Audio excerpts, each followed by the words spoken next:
Hey, Rick, welcome back. Hey Carl, how's it going? Very good. I got a bad hair day, so I had to put things in a ponytail. My hair, no matter how much I combed it or tried to straighten it, just really looked like, I was looking like Farrah Fawcett, one of those classic, windblown things. And I figured that would be too exciting for our viewers to see my hair going all over the place. I think they're more focused on the dogs, Rick. It's a great Well, there shirt. you go. Yeah. There you go. I was, my son was sick this morning, so I probably have, I don't know, sneezes all over me somewhere, but hopefully the camera's not good enough to pick up on it. I count Uh, on the camera not being good enough to pick up on lots of things. yeah, exactly. I won't get too close. Let me just back up a bit. Rick, AI. Let's talk about AI. Again? I think so. I think so. There's so much to talk about. It changes every day. It's a new headline.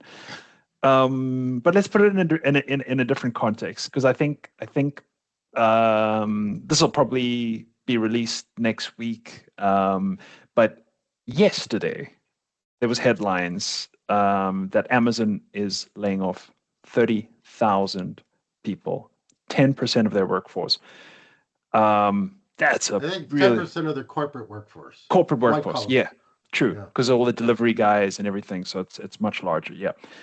That's a big number. UPS, 14,000 there. Um, I know one of the Dutch banks, this is public knowledge, has reported to the unemployment agency a projection that roughly 1,000 bank workers may be laid off. They're not specific. They don't have to be. Um, Hopefully that and doesn't mean that you have to start charging for this podcast. yeah, right. Yeah, putting up a virtual cup for coins, right? So I can tell you, risk. I mean, it's definitely on the minds of risk managers that I talk to. Maybe I didn't say it because it's so obvious, but underlying all these layoffs is AI, right? A lot of these companies think they can get by without as many people, and some of this is COVID hiring as well, right? They're getting back to sustainable level, but some of it's AI, right? And I think risk managers are worried. They look at the work, and it's natural, right? This is all going on. You look at your own work, and you're like, well, I think a monkey could do this work, and AI is better than a monkey. So, what do you think we're missing about this? Is this coming for risk managers? Oh, duh. Yeah. Duh. Yeah, I'm a B school professor. It is absolutely 100% coming from me. In fact, I can't remember which of the recent, these are the, 50 jobs most exposed to AI reports. It seems like you can't open up any of your browsers without those, clickbait articles clicking at you. Yeah. But history professors number 2 and B school professors number 13. I'm just shocked why it's not the other way around. And uh, I had to walk a picket line not that long ago because we had the first lockout of university professors in Canada, Mm. and I was absolutely shocked that Hollywood writers can go on strike in part because they're concerned about AI. But university professors, oh no, AI will never replace me. And I was like, oh, seriously, how deaf, mute and Yeah. blind can you be, Yeah. Yeah. to not realize that? And of course, the students have already massively created an uproar in how it's in and we are very slow for risk management. Yeah. I think that there's and we talked about this before, and people are going to say that Rick Nason only has one tool, it's a hammer, and so everything is a nail. But we've really forgotten the human element of risk management. Mm. We have made risk management a hard science, and by hard science I mean like physics. Yeah. Okay. We've made it a complicated discipline. We've forgotten about the complexity. We've basically ignored the complexity. In large part, that I put that blame on the regulators. Okay. Mm. And particularly in financial institutions, I'm going to guess what? 70% of your risk management activities are regulatory related, A probably lot. more, Yeah. but we'll say that 30% are actually geared towards running the organization.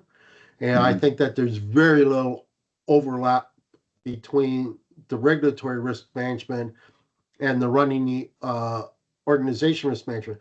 So I believe that we've become way too algorithmic in risk management, and we've Mm. forgotten that ultimately uh, it's people that cause risk. I had a student attack me for that in my risk class last week. Not physically attacked, intellectually attacked. He made a great attack, and so I could cover that off later. But yeah, that's Yeah.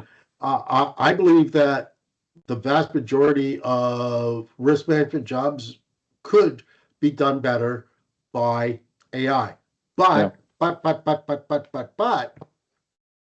risk management can be much better done writ large by humans if only we were doing risk management better. Anyhow, Yeah. I'll shut up.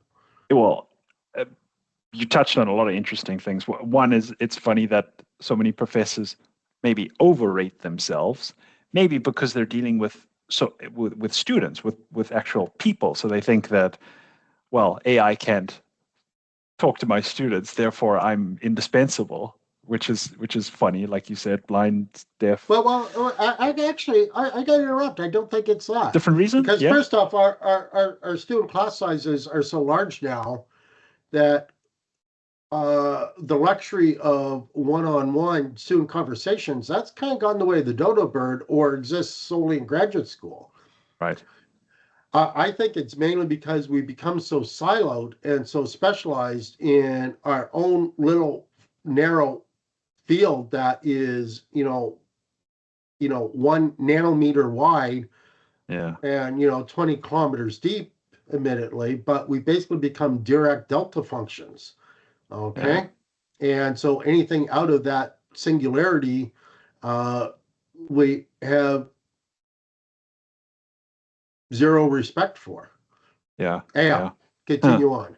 Okay, so that's the reason for the blinders. Yeah, And yeah, I because think that's true in risk too. yeah, but I wouldn't say a lot of risk managers. No, I do see blinders on. I see that. Okay, I'll speak about. It's not blinders, it's just plain ignorance. Yeah, yeah, yeah. Yeah, I think risk managers are more unaware of how devastating AI could be. They really don't understand what AI is doing. It hasn't touched our area. Like I think areas like transaction monitoring. I think they may have a better idea of the capabilities of AI because it is really a complicated area, right? You're really monitoring real-time data, picking up on patterns, that kind of stuff. So like AI is already having impacts there, and I'm basing this on the articles I've read coming into intelligent risk um, and news articles. But like financial risk, ERM, we're not we're not seeing a lot of AI yet. You know what I mean? Like we're pretty oblivious. Like we've gotten our head in the sands with when it comes to AI a bit. Like and we're not being forced into it. Like your students are kind of forcing you to adapt with them, right? There's a Red Queen effect because as you're adapting, your students are adapting, and you're having to, you know, have a little tug of war with them. But for us, yeah, the regulator's not going to tell us, listen, you guys need to use AI. They're going to be the last ones to say that. Um, so yeah, we're very unaware. We're and I but we also underrate ourselves a little bit, you know. Like you say, there's the complicated part of our jobs, and there's the complex part. We focus way too much on the complicated, which is which makes us replaceable. But the complex part of dealing with people justifying things, connecting dots that AI can't, yeah, we've let that skill atrophy a bit. Yeah, there's one other thing about kind of the whole thesis of this, and Mm, I'm going to do a shameless plug for the publication of our Dalhousie Student Investment Fund, Dallas. Okay, the Schooner. So they put out a monthly newsletter, the Schooner. This is the Student Investment Club, and I write a rant for it each month. And the rant that I literally wrote tonight, so it's interesting that you brought this topic up, was what I learned about the internet era. Okay, I was there at the very beginning on the investment side of the rise of the internet and the fall of the internet. mm, So, I started in the industry in the early 90s on a derivatives desk. It was, derivatives and the coming wave of internet companies. It was, as I say in the article, like two toddlers driving the bus. Okay, it was, it was nuts, but it was a ton of fun. But one of my major lessons that I learned with hindsight is because I had a front row seat at all the conferences, or not all, but most of the conferences, and got to meet a wide variety of leaders of the internet era and talk to them, is no one got it right in terms of how it actually played out. mm. And I think with AI, we're in the same thing. Okay. We're in the very, very, very early stages, and no one knows exactly how it's going to play out. Mhm. Uh, the early winners don't always become long-term winners. Um, uh,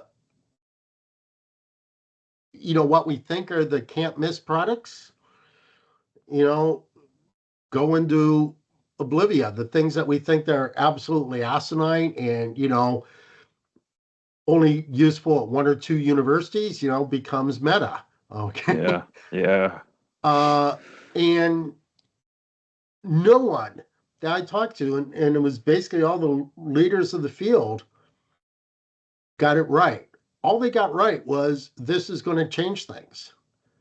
yeah, How and the process and the outcomes, not even close. And I think that we're in the exact same way with AI right now. I yeah. think that AI is going to create tremendous opportunities that we cannot think of, that we cannot dream of at the moment. Mm. It's going to create tremendous disappointments for things that we think are sure things. And uh, but AI should be the ultimate industry driver of risk management. Yeah. Risk management is supposed to thrive as an industry, as a skill, Hmm. as a set of tools when we're in a VUCA environment. Hmm. And I think that AI, and again, I could be wrong in this because everyone was wrong in the internet era, but AI is creating a tremendous VUCA uh, uh, um, ecosystem in which risk management is more important than ever. But it's the creativity of risk management. It's Hmm. the paradigm shifting ability of risk management. What people miss is AI or expert systems or digitization cannot create paradigm shifts. It Hmm. cannot create. It can only connect. It can connect dots and can connect dots fantastically well. Yeah, Okay, but it cannot create and deal with a paradigm shift, literally yeah, by definition. yeah, And yeah. that's what we as humans, and we don't know how or why we do it as humans, but we got to get that. But when we're focused on knowledge, when we're focused on certification, when we're focused on checklists, when we're focused on regulations, we are basically giving the game to AI Yeah, and going to the sidelines in defeat. yeah. No, exactly. And VUCA, for listeners who are just tuning in for the first time, volatility, uncertainty, complexity. ambiguity, right? Volatility, uncertainty, complexity, ambiguity. You got it. Nice. Rick, I have a question. And it's okay if you don't do this, but as you were talking, I was thinking, here's a question. Let me just get straight to it. How do you encourage experimentation with AI amongst your students? Is that something you think about? Because that's the stage we're in, right? This is a new technology. We want people to go in all different directions and see what works. How do you encourage that? Well, again, I'm not trying to plug Dalhousie here, but over last weekend, we had what we call our unstructured simulation. Okay. Okay. And this is, it used to be a 3-day, it's now a 2-day simulation, which, unbeknownst to them, the students form teams, i.e., groups, and they play various roles in a real time situation. Okay. Okay. And the situation that they're playing, giving a plug to my alma mater, was, of course, Pitt announced last week that in conjunction with AWS and Entropic, they were becoming the first AI-enabled campus. Okay. And so we had a group playing Entropic and then OpenAI. And then other groups were to be higher educational consultants. And then they basically were, over the space of these 2 days, forced to become companies that were competing to make Dalhousie the AI-enabled university. Okay. And so the students had to think about what it meant to be an AI-enabled university. They had to compete to think about how they would position the respective companies or consult for the respective companies. And in something that was very encouraging, our dean, Mike Smith, came in to play the role of the board who is hearing the final pitches. So the fact that the dean of the Hmm. faculty management came in on a weekend to listen to these pitches of these students, I think just speaks volumes. First off, I'm not trying to butter up to my boss's boss, but Dr. Smith is awesome as a dean and very, very, very dedicated to the students and to the school. But the fact that he would come in on the weekend to do this, but this for some students was a beautiful project. For others, Yeah. it was like, oh God, I have to think about what a university is going to look like in 10 years. Dear God, I just want to survive, get the Yeah. next 2 years done and get out with my degree. Yeah. And here's the thing, is the students participated with a level of enthusiasm that is pretty rare. The students Mm. are generally always pretty enthusiastic about this unstructured simulation because it's very hyper competitive. It's built for VUCA.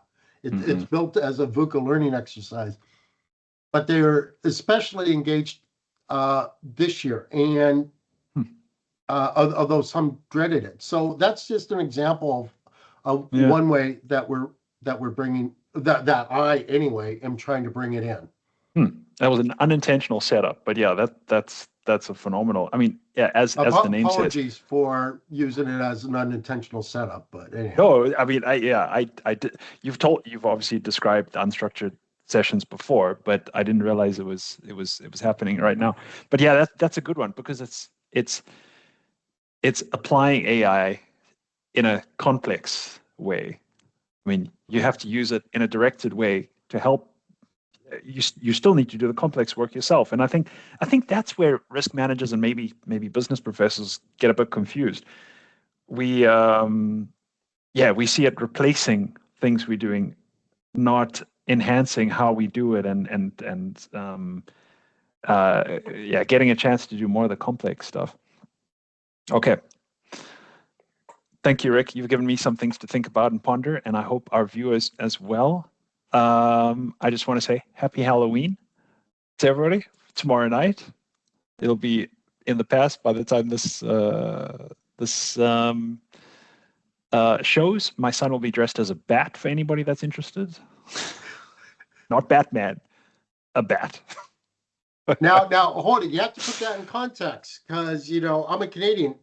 Is Yeah. that a baseball bat No, or a thing that flies around in the night using its sonic abilities to avoid running into cave walls? it's the latter.